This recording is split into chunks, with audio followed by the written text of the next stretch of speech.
Hi, everyone. Thanks for joining in today's live stream show. We're going to first start out with a little bit of eating. And I know some people were pretty disgusted when I was eating Filipino food maybe a couple of weeks ago on a different live stream. So if you don't like to watch other people eating, then feel free to tune in a couple of more minutes. But these are exclusive jail chips. So you have to be either a prisoner or connected to someone in the prison system in order to even get these specific chips that are sold by Keefe Group. They supply the prison and jail systems throughout the USA with all sorts of products. It's not just food that is packaged safely for prisoners, but also toiletries and computers, electronics, things like that. I'd also like to go ahead and introduce Susan from True Lifestyles, which is another great YouTube channel. Hi, thank you for being here. How are you doing? Good. I was just busy asking the Leon County Jail for the lyrics to Anthony Brown's Worth.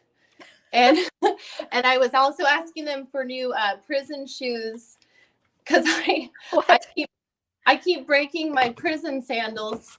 And why do you need prison sandals?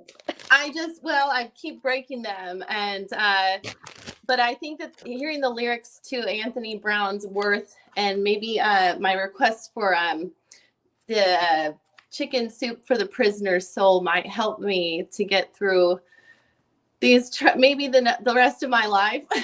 if I'm Catherine, sorry guys, we wish her well. Maybe hopefully she's reading some religious documents and eating some chips for some peace. Yeah, it's something to look forward to, and I really look forward to these chips. Guess how much I paid for this 6-ounce bag of potato chips? How much was that? Guess. Oh my God. Inflation is crazy. I'm going to guess like $10. No, I paid $18 for these freaking bag of chips just so I could put it on a YouTube channel and taste test it for everybody. That's insane. That is, wow. That is like, at least our tax dollars are like being put to, good use. Maybe someone's making some money. Oh yeah, the Keefe Group. Yeah, they almost have a monopoly. In fact, they've been sued at least a couple of times. Once by a prisoner who felt that all the prices on their products were jacked up compared to regular retail prices. God. And then also, I think maybe sued for maybe being a monopoly or something. I don't think those lawsuits went anywhere. The prisoner's lawsuit got dismissed. I was actually, Judy, thinking of suing because I had a honey bun that I was eating earlier and it had mold on it. Oh gosh. Yeah, of all the problems. Yeah, in addition to killing people, yeah, you also got mold in your honey bun. Bother showing it to you guys. It was so gross. Not fit for consumption whatsoever. Okay. Well, anyway, the thing that I flashed up on the screen, I mean, anybody who loves potato chips, I am sorry to report that the Whole Shabang website is down because of supply issues. So it used to be that this is only for prisoners, but then the company saw that so many people loved their chips so much that they started up this website, which is called wholeshabang.com, where regular people like you and me could actually order it. But then now you can't do it because of supply issues. So I had to go on eBay and pay $18 for this bag of chips just so I could taste it for everybody. So Judy, are you telling me they are getting these prisoners addicted to these chips and then not, fulfilling their desire to have them outside of jail? That's crazy. Yeah, totally. Because like when I was Googling and learning more about these specific chips, there's like some news channel that traveled to Pennsylvania where this guy that had gotten out of jail recently was showing a recipe he was making with the Whole Shabang chips. And it included ramen noodles and maybe a can of Hormel chili, a can of chili plus squeezing in that jalapeno cheese spread, and you squish it all into the bag and add hot water and then shake it up and then you dump it out and eat it. It's like a casserole. That sounds like a perfect pre-workout meal. Yeah. I mean, I can imagine So starting to healthy. look like Katie. Yeah, if I But was I eating it. swear I've been trying to figure out what the Leon County Jail workout area looks like. I've even thought about calling them. They seem a little bit busy, according to Daniel Roshbaum and everybody covering the case. I'm not sure they'll answer my phone calls. Yeah, exactly. I Yeah, am they're curious busy. what kind of cardio they do allow the inmates. Just I don't know. maybe we'll call them, and they need to burn off those calories. I mean, if they want to feel good about themselves. Mhm. At least Okay, getting so I just put paid. one into my mouth for the first time, and this is hot. Okay, so this is the extreme version. It has a bonus kick. So, yeah, I mean, this Wow. is really too spicy, but let me eat another one and tell you how. Do you think you could eat the whole bag? Because I sometimes like spicy chips because it kind of stops me from like eating the whole thing. Mm. This is way too spicy. Way too spicy.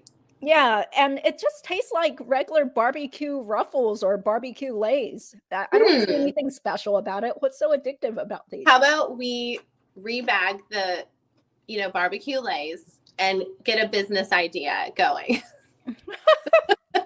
we'll repackage them, call them something similar, like just shebang. I don't know. I do like it. It has some sort of like garlic aftertaste. Yeah. So yeah, it has like onion powder, citric acid, garlic powder. Yeah. And extractives of paprika and turmeric. So I think that's what Hmm. makes it taste a little bit special is that there is that garlic lingering taste on your tongue, but this is way too spicy. I would never buy this again. So I don't see why people are willing to pay almost $20 for a bag of this on eBay.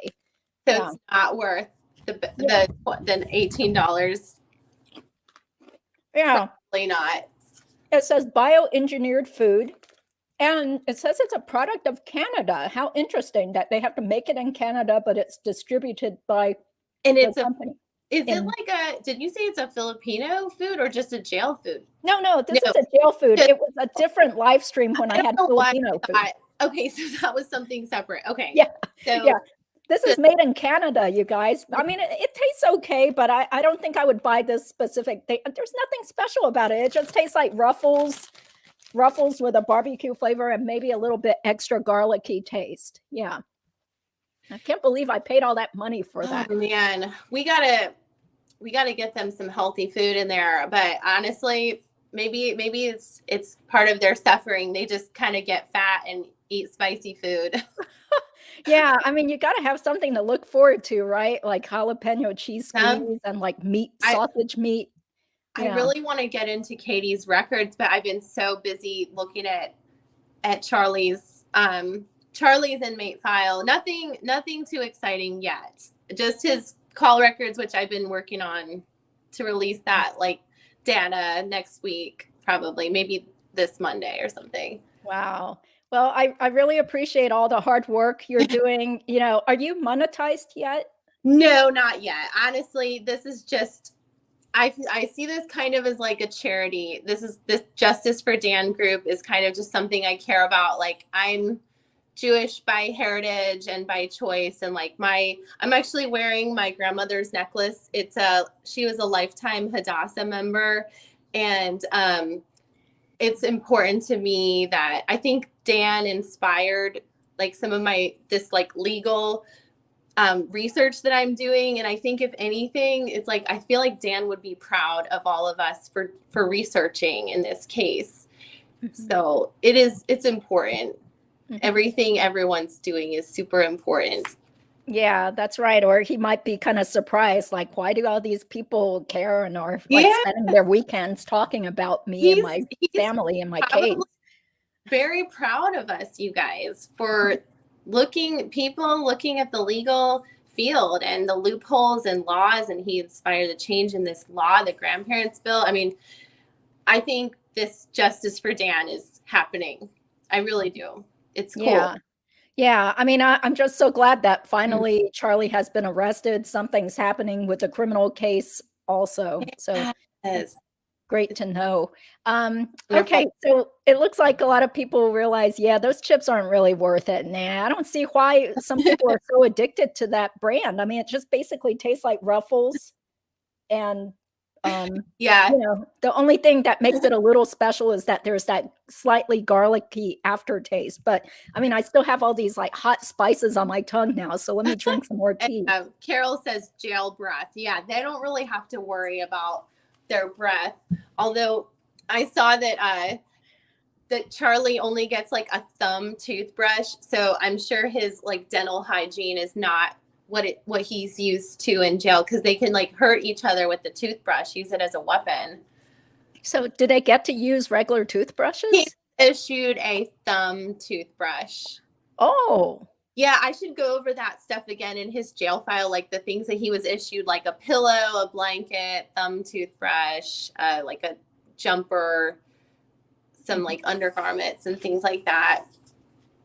Interesting. A thumb toothbrush. Yeah. Yeah. Interesting. Okay, so Charlie D, thank you for being here. I hope you'll be a guest on one of my shows later. He says, Charlie sounds like he has a mentality of a 16-year-old boy to me. I agree. What do you think? Oh, yeah. He reminds me of every guy I went to high school with up in the DC area, like, you know, tennis player, you know, parents bought them an expensive car, expensive college degree once they graduate, and they're, you know, all about their cars and chicks and money. And it's definitely his immaturity. Yeah, probably never got much past college. Probably didn't mature much past. Yeah, very bizarre the way he talks. It's like, what? Are you like a 40-year-old dentist? Yeah, I mean, honestly, sadly enough, I have friends like that who are 40 who kind of just are all about the girls, all about the money, all about the cars. And honestly, they usually don't have a girl. Nobody wants to be around that. Yeah, I see. Not for too long. As you get older. Yeah. Okay, so are you ready to we can take turns reading paragraphs of this? Yeah, she's an amazing writer, you guys. This is very wordy, so we can alternate paragraphs. Okay. Actually, I'm pretty sure this dybbuk person is a man, because I did a little bit of sleuthing, and I actually heard of this person dybbuk before, because I used to be active on this lawyer forum called JD Underground, where a lot of people would complain about the profession anonymously and everything. And so that's how I knew about dybbuk. But apparently he got in some trouble with a law professor named Nancy Leong, who teaches at University of Denver Law School, because dybbuk was making fun of Nancy Leong's legal scholarship. And so she did some sleuthing and found out that he was probably in his late 40s at that time and was working as a public defender. And she was angry at his cyberbullying. But I don't think anything ever really happened of that, because, you know, basically everybody can have an opinion. If you write stuff, people are going to comment. So sue over that. Sorry, it's a he, you guys. And yeah, it's a man. Yeah, that wrote this. I love opinions, guys. Share them. You gotta. If you have a blog, if you want to share something, share your opinion. 100%. Yeah. Start YouTube, start a blog, do it. You'll feel great. Yeah, exactly. But you know, sometimes there are going to be people that really disagree with you and are going to say mean things. So you know, you just gotta get a thick skin. You know, there might be some mild shade. It's part of it, but you know. It's very much character building. Yeah. Okay, so you ready to start reading this then? Oh, sure. I'll start. Okay. Okay, go ahead. You can start with the title. Oh, sorry. I don't have that on my my copy, because I just into my notes. You read the title. Okay. I'll go ahead with the title and the first little paragraph. Okay. So this is all the way back from October 17th, 2016, from outsidethelawschoolscam.blogspot.com. It's entitled Wendi Adelson's Criminally Lousy Novel. This is our story. A former Florida state law professor named Wendi Adelson is in the public spotlight because members of her family have been implicated though so far uncharged, in hiring a pair of hitmen to kill her ex-husband, a fellow Florida state law professor and prominent legal blogger named Daniel Markel. According to her CV, Adelson obtained her first academic job in 2006. The same year she graduated from law school as a staff attorney clinical fellow at the University of Miami Center for Ethics and Public Service in 2007.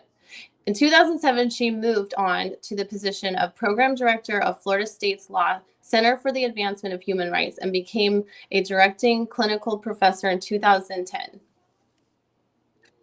How did Adelson nab faculty posts fresh out of law school, leading to a Florida state law professorship only a few years later? It probably did not hurt that she graduated cum laude from the University of Miami, indisputably a praiseworthy accomplishment. It also probably did not hurt that in 2005, while still a law student, she married Markel, a Florida state law prof. This blog has covered the blight of spousal hiring in legal academia. A few months ago, Above the Law published recordings of Adelson's presentations to a writer's workshop held some time after Markel's murder. Adelson complained inter alia that her late ex-spouse, a phrase Adelson creatively punned as her latex spouse, did not care for fiction and did not read her book. I found this complaint to be unfair because whatever his private misgivings, Markel extensively promoted Adelson's debut novel, This Is Our Story, on his popular academic blog, Prof's Blog. The novel was published in 2011, about a year before Adelson walked out on Markel with infant children, bank accounts, furniture, and Markel family heirlooms in tow. In spite of the intense publicity generated by the lurid murder mystery starring herself, I do not believe anyone has yet explored Adelson's novel as a possible window into the self-perception of its enigmatic author.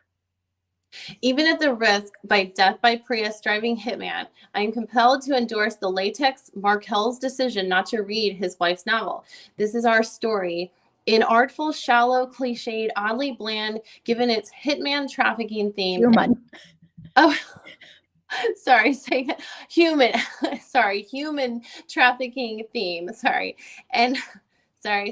Terribly self-important. Interestingly, though, Adelson states that her book purports to tell in substantial part her own story in afterword to her novel. Adelson states that I selfishly wanted you to know a bit about my story, which has much, but not all, in common with attorney Lily, i.e. main character of the novel, Wendi, and This Is Our Story. I agree so much with that statement. Okay, you can go on. Okay. This Is Our Story consists of 3 first-person narratives, that of the aforementioned young female lawyer, Lily Stone, née Walker, and those of 2 of Lily's clients, Rosa Hernandez from Jujuy, Argentina, and Mila Gulej from Bratislava, both lured to the U.S. under fraudulent work or work-study programs, and then subjected to forced labor as well as to physical and sexual abuse. Mila and Rosa are composite characters embodying many of the stories of Adelson's clients. There are 46 chapters in the book, each with entitled Mila, Lily, or Rosa. The structure of the Adelson novel consists of chapter entitled Lily, narrated by Lily, followed by a chapter entitled Mila, narrated by Mila, followed by a chapter entitled Rosa, consisting of entries from Rosa's diary. The chapters follow a strict Mila, Lily, Rosa order, with a single unaccountable exception of a Lily, Mila, Lily sequence in chapters 30 through 32. In the novel, Lily, a lawyer in her early 30s, gives up a thriving corporate practice in D.C. to follow her seemingly bright and sweet, if exasperatingly blunder-prone new husband, Josh Stone, to, quote, this God-forsaken place, unquote, namely, quote, North Florida State University, unquote, in, quote, Hiawassee Springs, unquote, where Josh holds a professorship. Unfortunately, Josh installs Lily in what he describes as and, quote, adorable, cozy, unquote, country house that he has just rented without realizing that the place is infested with cockroaches. Lily overcomes her disgust at her new digs and the boredom of small town life by hooking up with a nonprofit and becoming a pro bono immigration attorney specializing in helping trafficked women, the only one in a 300-mile radius. You would think that the tales of Mila and Rosa would be emotionally harrowing. However, the Lily chapters are written with a bite that is lacking in the Rosa Mila chapters, even though the narrative of neophyte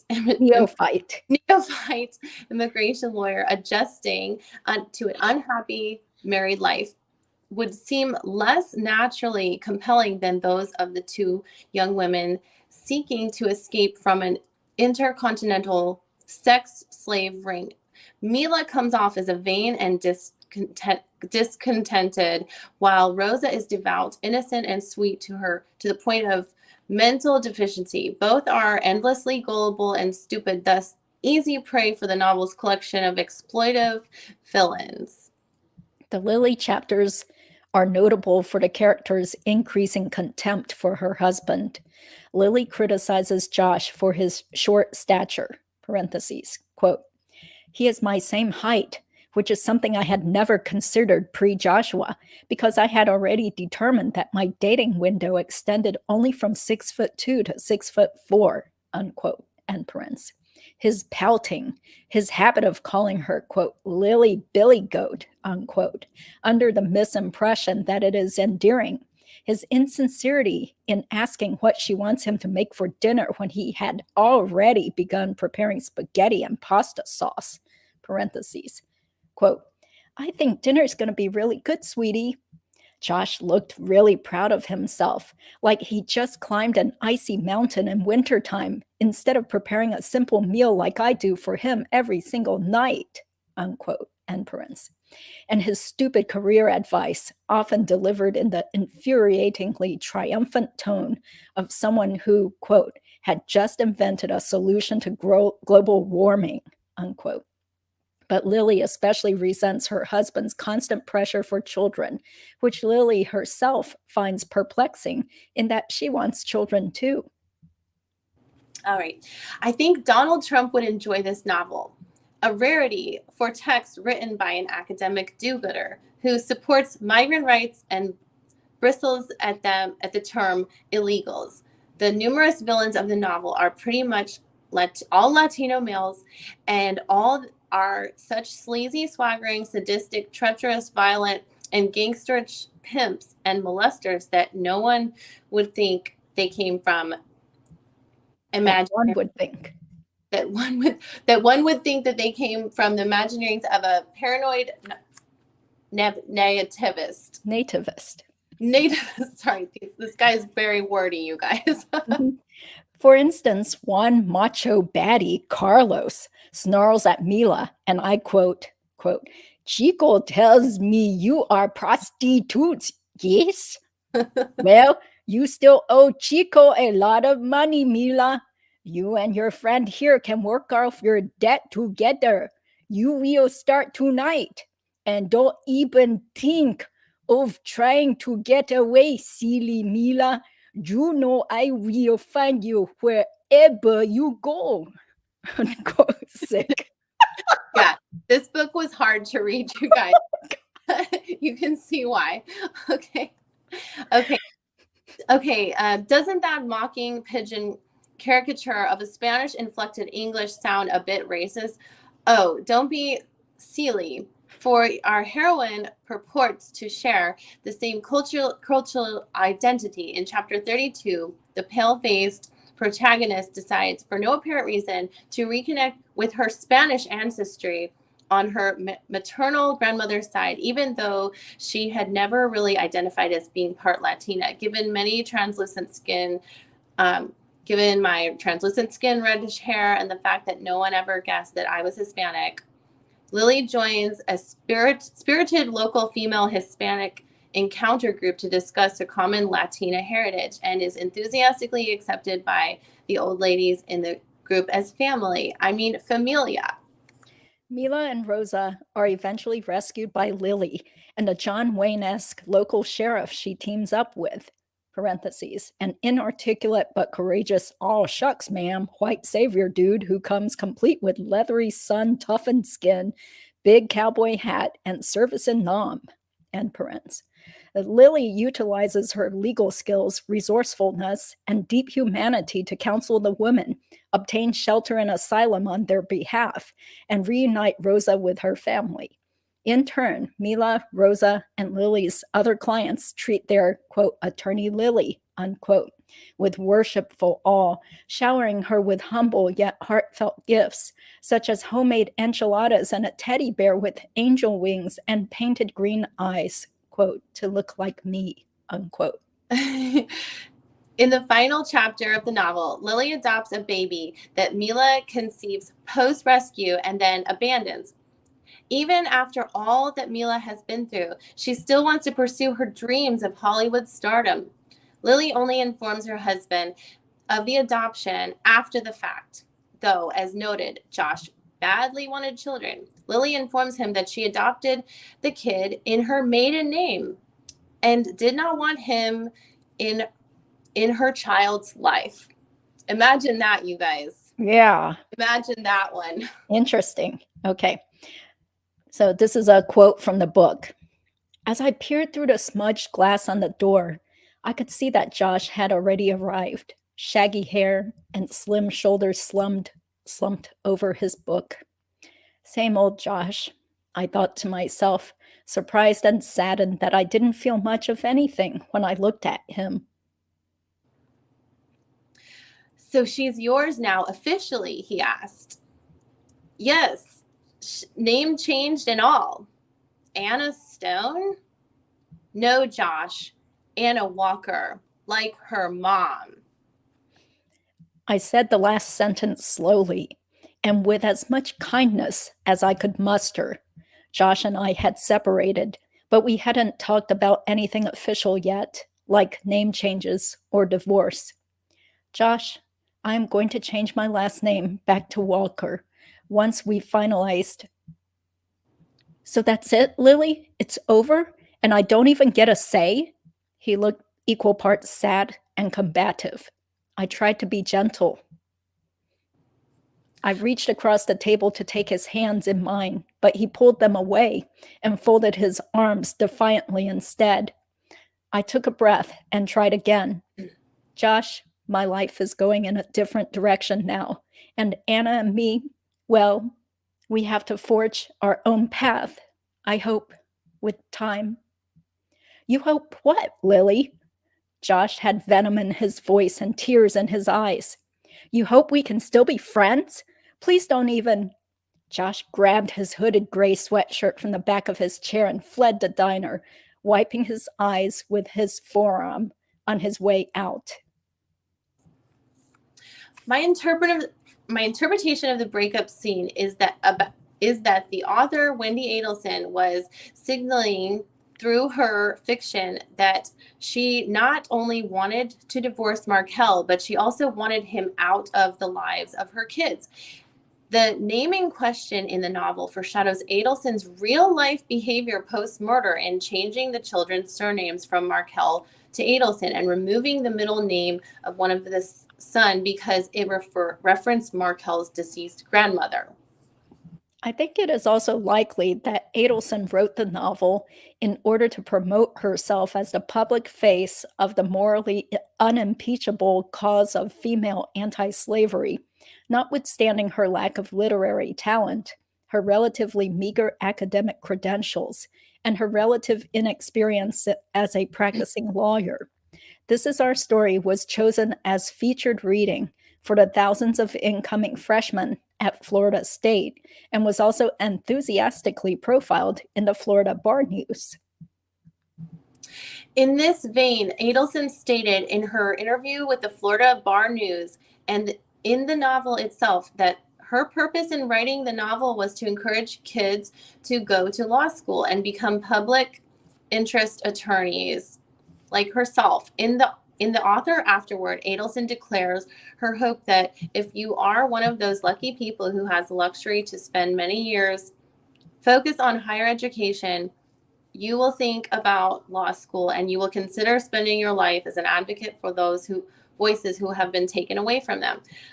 I would be half the attorney or person that I am today without having met people like Rosa and Mila and so many other clients whose stories I can't share with you. The obvious drawback to Adelson's career advice is the stiff competition for entry-level public interest law jobs, sometimes from persons with structural or insider advantages, such as coming from a wealthy family or being married to a law professor. Aside from which, I do not think that even the most zealous law school recruitment tout would be inclined to recommend law school in order to follow the life path of Wendi Adelson. In the novel, Lily's heroic work is obstructed by a clueless and condescending husband whom she has outgrown. Hubby Josh whines and snivels, but ultimately accepts his marching orders. However, discarding Josh's real-life model seems to have been a messier proposition. Okay, by dybbuk 123. Okay, so these comments following, did you read the comments? No. Okay. Well, some of this is actually kind of funny or snarky, I guess. Like this one person, Nando, who used to also post a lot on the forums, said apparently public pretenders who marry well and then become law professors can still write in a juvenile manner. Could you imagine reading 46 chapters of that tripe? Can't wait to see when the bottom drops out on the Adelson family. You have to wonder how they thought they were going to get away with this. Yeah, there's tons of comments here, Yeah, but if you guys want to I can imagine reading the 46 chapters because I did. Yeah, tell us what do you think about it? Because you actually read the whole thing. Those things stood out to me. I think I summed up the most shocking moments in my video, Wendy's most shocking, This Is Our Story, where she doesn't like to be called Mrs. Stone. No.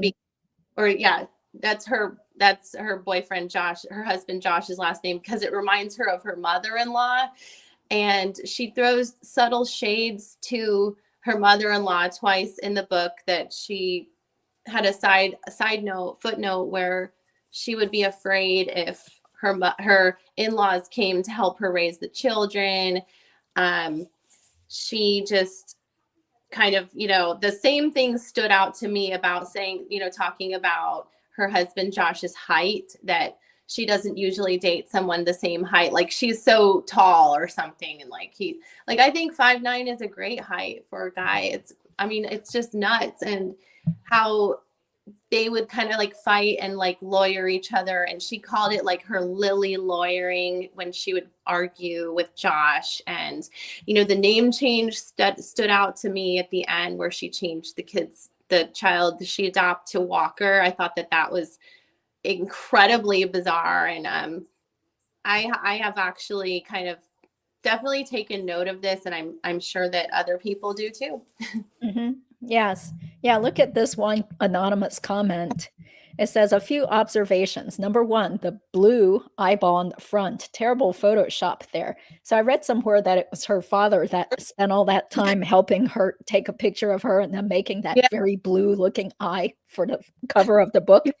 You know what? And I found that very bizarre too. After I got Ruth Markel's media kit for her book, and I had no idea that Ruth Markel had written 9 books, and 3 of them are on Amazon. I think 6 of them are in French, and you can buy them, guys. They're all great books, about women in the workforce.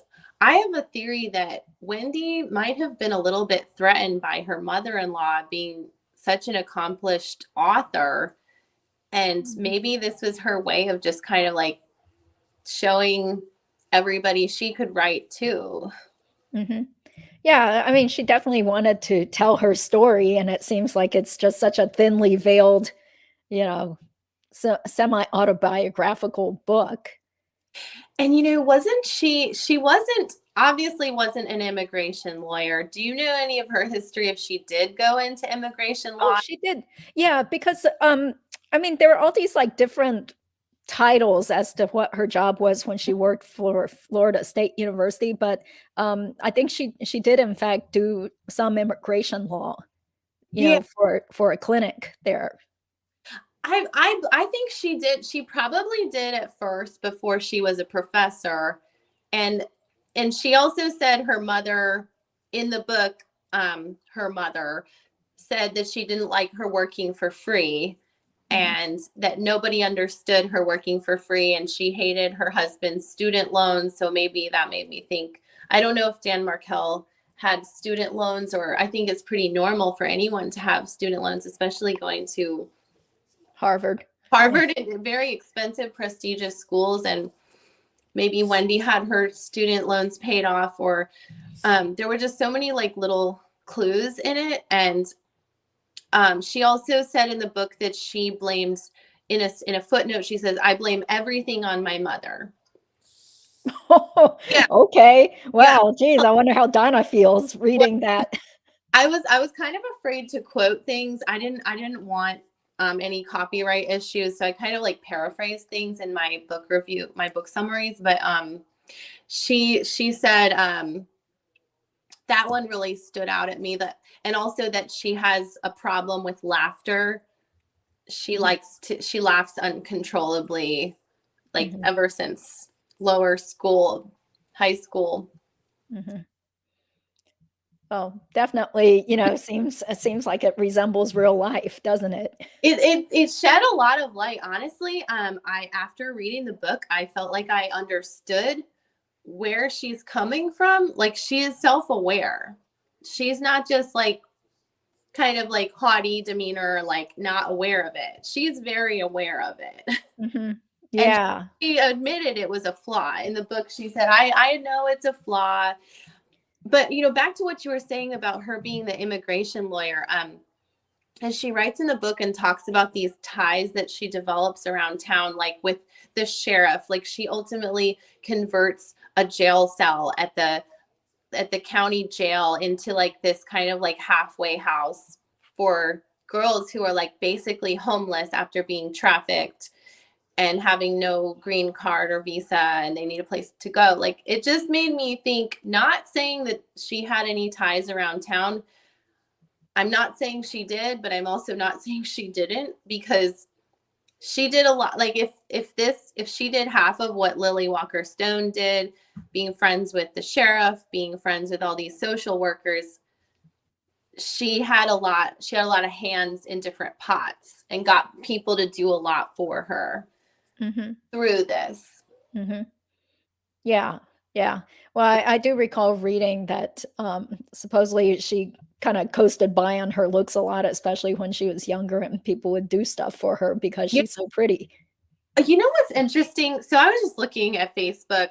She posted something with a picture of her and Robert, and she said it was like just posted, I think, like a couple years ago. It said, "In case anyone was wondering whether I was cool in school or not," and it was like her at like the quiz show or something. Mhm, But like, apparently, it's like on one hand, she in her mind is like this nerdy lady who's like so smart, valedictorian, but then it's like on the other hand, she's like this like kind of like immature girl who's mhm. kind of just like reliving her youth, and like, dating multiple guys at the same time, or she's when she's married, she said in the book, when she's married she wants to be divorced, when she's divorced she wants to be married. Like, so there is a kind of like immature side and nerdy side, and it's I don't know. It seems like what she wants the world to see is her,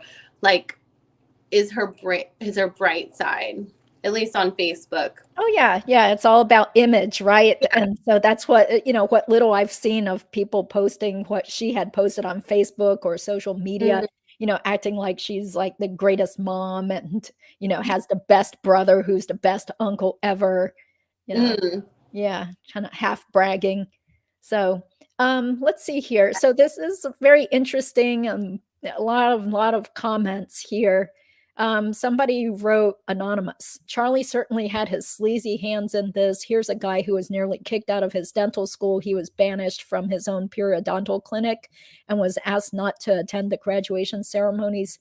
This guy is bad news by every account, and the family is a bunch of wackos. So that's October 27th of 2016. Someone said, where'd you get your information about Charlie Adelson? There's another brother as well who reportedly lives in upstate New York, far away from the rest of the family.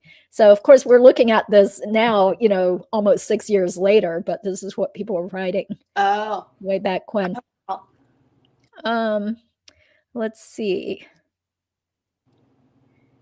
Someone wrote, damn, she actually wrote the accents into the dialogue. Markel was a prince for promoting that garbage.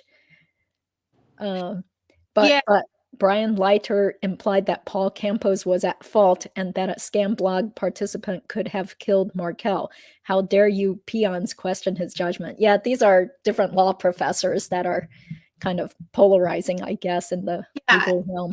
I can't imagine that Dan liked the part where she kind of like trashed him for not wanting to celebrate Christmas, and that how excited she was that she could like see a Christmas tree in this restaurant when she was with Mila and Rosa at the end of the book, and how like it was kind of like this. And then this other scene where she goes to the state fair and she's so excited she can she dragged Josh to a state fair, but he didn't want to go because there was no kosher food at a state fair.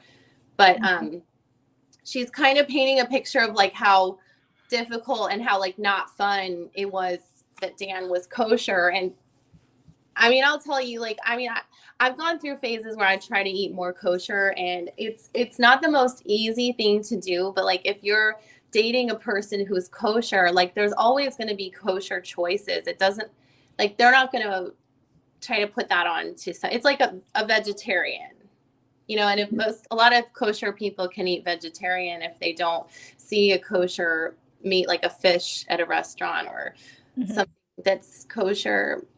Well, what about going to a state fair? I mean, in general, what is there kosher to eat at a state fair? Like caramel apples or? Yeah, she talked about it. I guess he didn't eat anything. I guess Josh in the book didn't eat anything. And she was talking about like all the churros and, funnel cakes. And she was just like in heaven and wanted to just be like a Florida state kind of,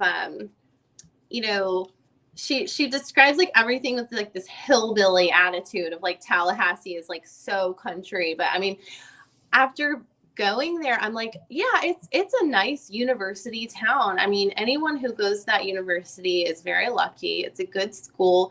It's a small town. I mean, I can't lie. There were points where like my phone actually lost Wi-Fi, and I had to like enter my GPS to get home. So there are like, it's up there. It's out there. There's not a ton of palm trees, but I did see palm trees. It's not tropical as the coast. So like I get her saying, the bugs and everything, but any couple who's newly married is not going to have like a mansion.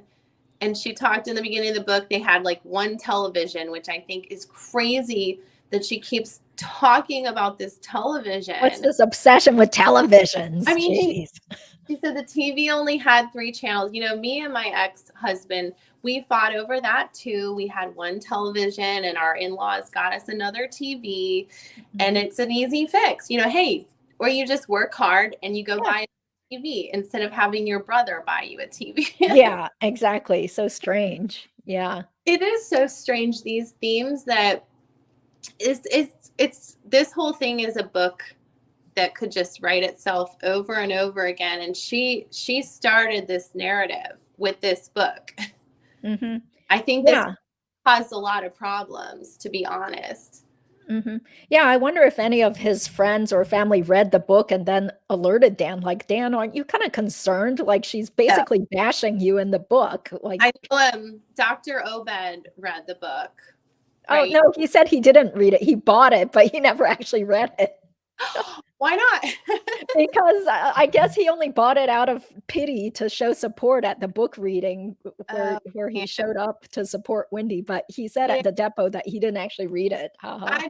I bet you she was probably friends with him, and her brother or older brother Charlie's friends, like she wanted to be cool and an author and like, oh, here's my book. She probably Mhm. wanted everyone to read it. But honestly, it took me 4 months to read it. I was like, it's not like human trafficking is not a subject that I would want like all of my friends and family to read. And she said in one point that like listening to these girls' stories was almost like a soap opera, like a telenovela or something. That's what she said in one of the parts, or something to that effect. And I thought to myself, gosh, that's almost like, it's like, does a social worker go and glamorize these stories? But I mean, and at the same time, it is important. It was kind of educational to hear some of these stories, if it's like half truth. They were kind of sensational stories. Like one girl was murdered, her friend was murdered, and then it was kind of showed how they slowly get into human trafficking. So Mhm. it was kind Yeah. of weird.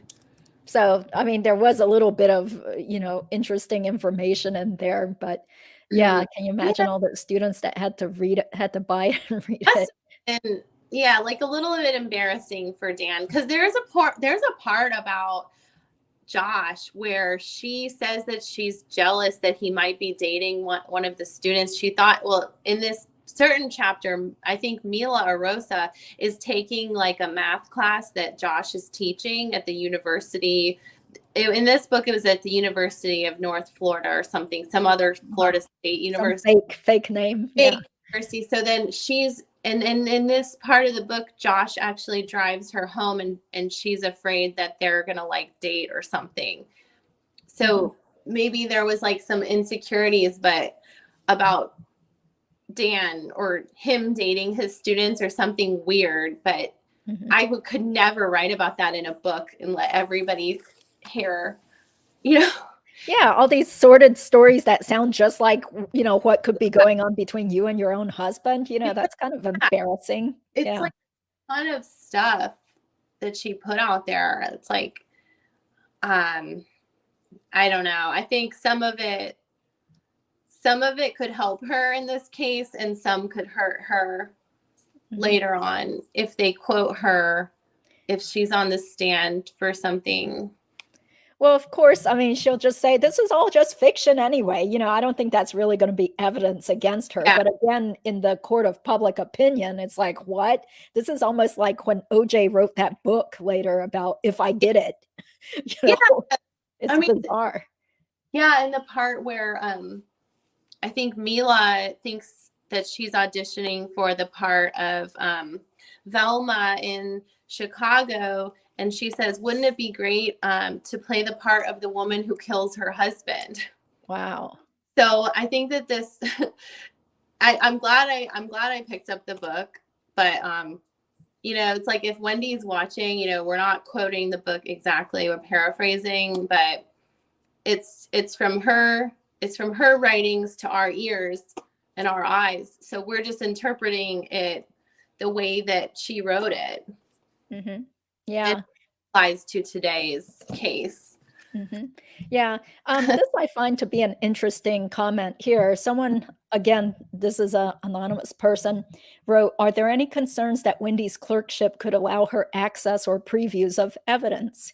And someone calling him or herself Imagining the Open Toad wrote back in October 2016, "I can't imagine how it could. She's a clerk in the 11th Circuit. What's that got to do with Florida State Criminal Court? Not to mention the idea that at this stage, criminal investigation, it's not like there are a lot of documents containing evidence being filed in any court, except possibly to the extent necessary to obtain warrants.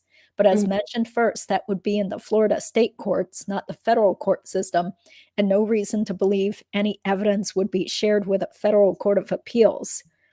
And then someone calling, I guess, himself Abba, wrote, except possibly to the extent necessary to obtain warrants. That's exactly the kind of intel I'd be worried about. Yeah. I mean, just because, one thing's going on in a state court versus her clerking in a federal court, that doesn't make any difference, because if a judge is friends with another Yeah. judge, it doesn't matter. They can Yeah. still be telling each other what's going on or Oh, what info they have yeah. access to. Sure, she scoured that arrest affidavit, and ever since 2016, I'm sure that she scoured every piece of paperwork with this case that she can get her hands on. Mhm. Because I had said in Wendy's defense video, I think there's two parts to her defense. It's her defending herself, like she did in her interrogation, and then what her lawyer tells her. So it's like she herself is on this case 24/7. Okay. Well, that wouldn't be surprising, like, can you imagine the Adelsons and all their friends and relatives watching our channels? Maybe. I can, but Yeah, maybe. I mean, we don't know who's out there watching us, so we got to be careful, right? So, true. but right here, we are just showing and talking about something that's already been out there on the internet for almost 6 years. That's why, Written. honestly, this YouTube has been like, it's been like taking another college course in like today's modern media because, the AP style book that I read like years ago tells you like how to cite literature, how to, properly quote. And then now it's very much a new frontier with YouTube, and that's why, giving a verbal shout out, I think is so important to like everyone covering the case and all of the people watching and affected by the case at the same time. Like, we're giving our opinions, and while we're not journalists like on a major network being super diplomatic, I think the narrative of this case is pretty interesting, how kind of been throwing subtle shade at the Adelsons right from the start. And there's, and honestly, they're gonna have an uphill climb to prove enough reasonable doubt that they were involved.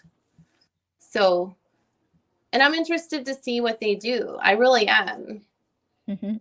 Genuinely interested to see what their defenses are, because everyone deserves their day in court, for sure.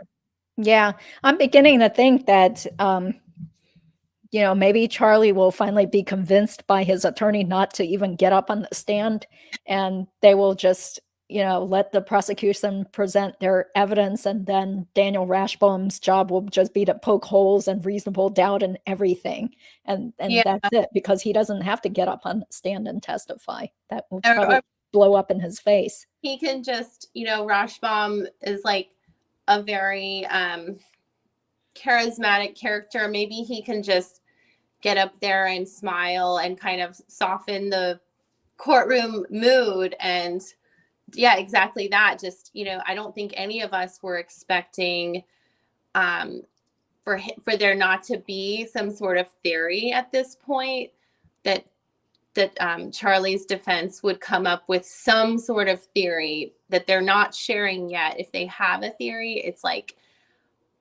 we can't wait to hear it. Yeah. Well, getting back to these comments, there are a lot. Someone wrote, on this page, it short bios Wendi as, quote, she resides in Florida with her boys, unquote. She wasn't even separated from Markel when the book was published, so she had already written him out of their lives. Mm. Yeah. Mm. Someone says, unless she regarded Markel as one of her boys. And then someone responds, given the way she describes the fictional hubby in the book and how she left Markel shortly thereafter, I'm pretty sure she wasn't considering him one of her boys when she wrote the biographical blurb. Yeah, that just made me think of something interesting. She talks in like the middle to the end of the book about how desperately afraid she is that Josh, aka Dan Markel, would, was getting these letters in the mail from like Cornell or somewhere up north and going to, you know, try to go up there for like something more like tenure or something, or try to get a better position as a professor. And it scared her to move from Florida. And it might not have necessarily been she just wanted to go to Miami. It might have been just he wanted to go up north to be closer to his family in Canada.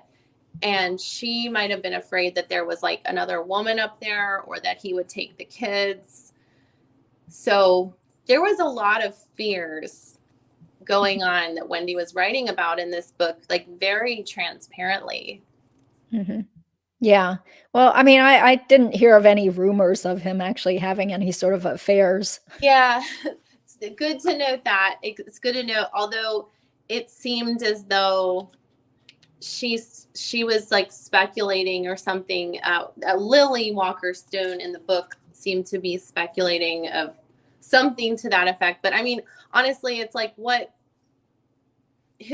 relationship is perfect? You know, I mean, she was very candid about the realities of her relationship and just putting it out there. Mm-hmm. Yeah. Well, there's this one last comment that I thought would be worthwhile reading here. It says, Anonymous wrote October 20th, 2016, I don't believe anyone is convicting Wendi on the blogs. Instead, bloggers and commenters are simply taking more of the evidence pointing in her direction. Something I find quite curious is her contemporaneous police interview. She conveniently failed to mention the presence of a couple of suspicious guys lurking near Dan's house just before the murder. The guys who apparently drive slowly enough to make eye contact with her and arouse their suspicion. Remember, Garcia's call to Magbanua inquiring about the pedestrian near the house.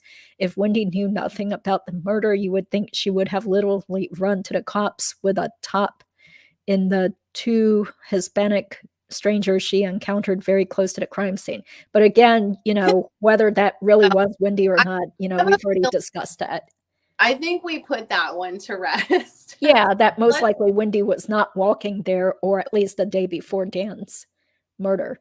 Say I that was my hope, that through our deductive research and reasoning with your research, Judy, where you read in the deposition that what her timestamps were at the daycare center. And thank you so much for doing that. Oh, yeah, that was actually from the court hearing. It was from the trial back in 2019. So that was a transcript. Yeah, that was very helpful, because I think a lot of the viewers, a lot of people were losing sleep over that one, because it just seemed like, you know, this is too many questions, like, and obviously the state has looked into it. And I was commenting, I can't remember if I was commenting on the channel that like daycare records, even back in like the early 2010s or before, I worked at like a government daycare, and like parents have to, at least there, like parents, you cannot just like sign your child out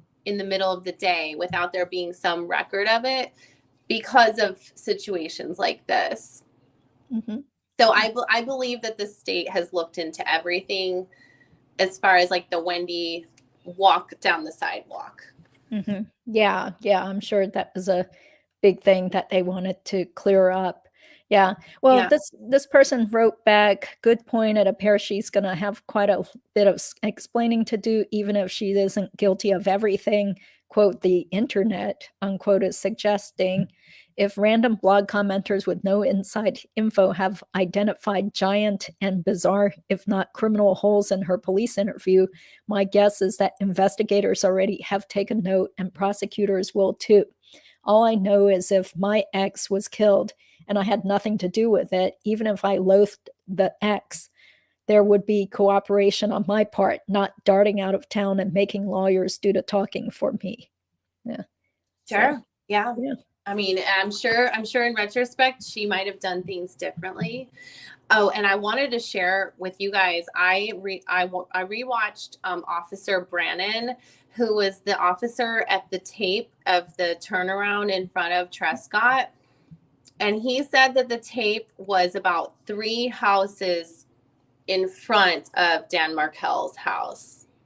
So like you could see Dan Markel's house, but he said it was about, he used the word like several. I take that to mean like 2 or 3. Yeah, maybe around 3. Yeah. So I mean, if you think about, I knew when I was about to come up to Dan Markel's house, and I figured if there was police tape and commotion, I would have seen it. Like you would see, okay, there's some commotion going around on this part of the block. So it's a long street, but it's like, so we got our answer, 3 houses. If you want to watch that. I forget his first name, Officer Brannon. Yeah, I remember that name and what he said, that, clearly from where that area was, that you could also see all the police presence, the multiple police cars, the unmarked cars, what was it, like an evidence van or investigative van, all there in that whole area. Yeah, it wasn't a tree that fell down.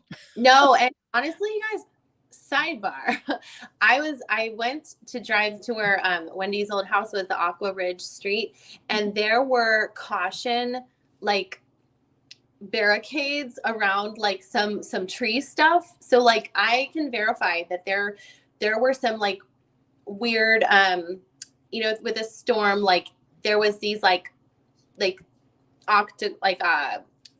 like a diamond shaped sign, but it wasn't like caution tape. It was a red sign and cones. Like if a tree had fallen down, they would put like cones or something, but I don't think they would put like police caution tape across the street if there was a tree down. Yeah, exactly. Or crime scene tape. I don't know if they had the yellow, what you typically recognize as a police tape, the yellow stuff. I don't think police officers are going to be there if a tree has fallen down either. I think that it would probably be like an electrical company or fire department or something. I don't know. Yes, exactly. Well, the prosecution has already been through this over and over again with all the different cases. So, I think they're going to have a really even better presentation at Charlie's trial, anticipating all the excuses or whatever. Yeah. Yeah.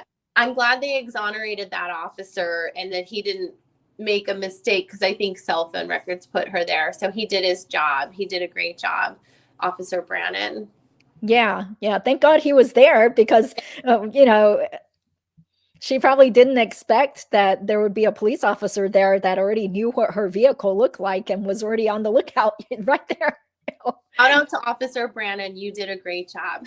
Yeah. Thank you to all the police officers and the FBI agents and everything. Actually, I think his name was Brandon Bell. I'm not sure. No, it was Brannon, because I remember specifically, since, that's like a last name of an attorney I know. Yeah. L. Brannon or something. Yeah, it's definitely Brannon. Bell. Yeah. So,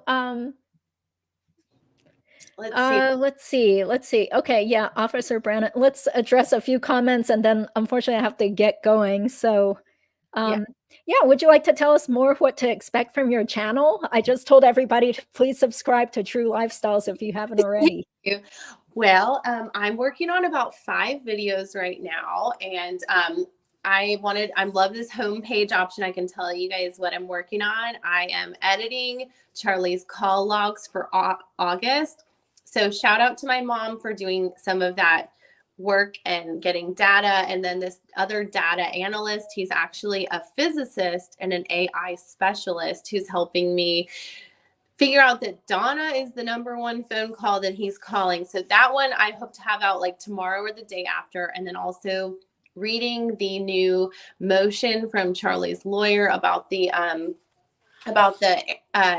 headphones and MP3 player and all the motions for visitation in the jail and stuff like that.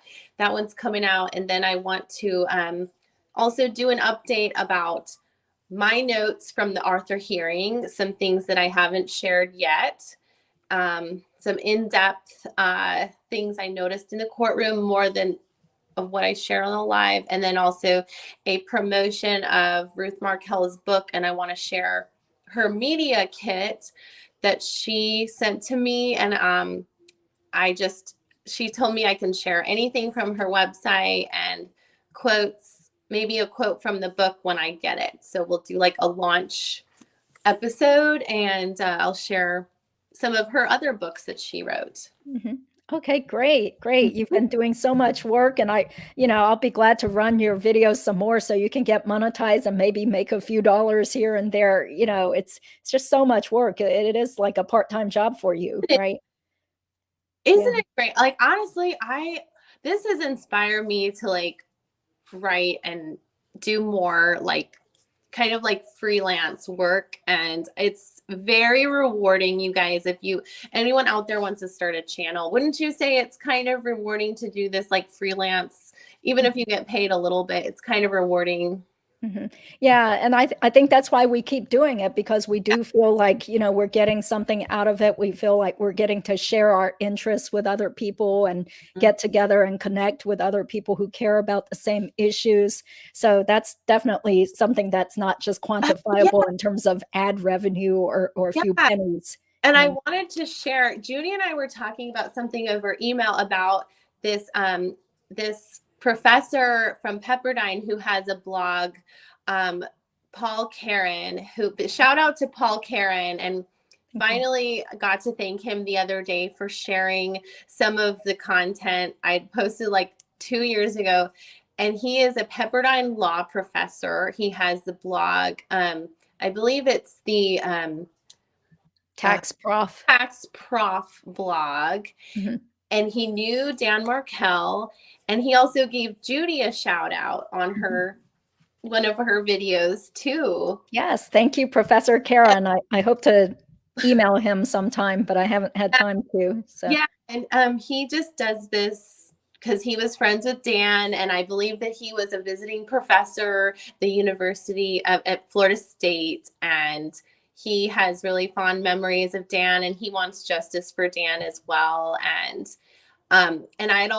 I just remembered, your friend David Latt has that wonderful blog Above the Law, and he deserves a great shout out too for all of the work he's put together and Florida politics. Although David's current blog is called Original Jurisdiction, so I don't think he's working with Above the Law anymore, but he is the founder of it. And when he was covering the Markel case extensively years ago, that was through AboveTheLaw.com.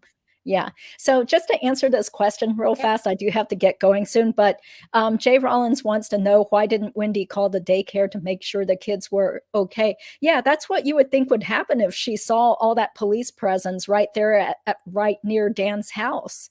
Yeah.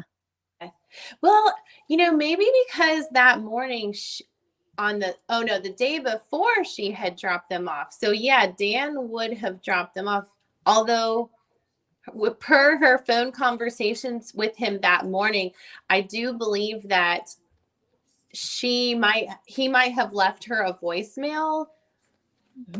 Sometime I can look at my timeline. Yeah, because they were sort of in communication that morning that he got murdered. So she probably already knew that, the kids got dropped off at daycare and they're safe. Yeah, I believe that he might have left her a voicemail that morning. I have it right here. So the voicemail, Dan left Wendi a voicemail at 9:42 a.m. And so that would probably have been after he dropped the kids off. And he went to the fitness place 9:20 or 9:50. So she knew he had a fitness class at probably 9:30. I see. Yeah. Okay. Well, I'm so sorry, but I do have to get going. It's been over an hour, so I have some family obligations to do. So yeah, but thank you so much, True Lifestyles, and everybody out there. Sorry we didn't get to address everybody's questions, but we'll be doing more live streams and we'll continue covering the case then. Okay. Thank you. Have a great weekend, everybody. Bye. Bye. Take care. Oh, you can hang on for a second if you want. Sure.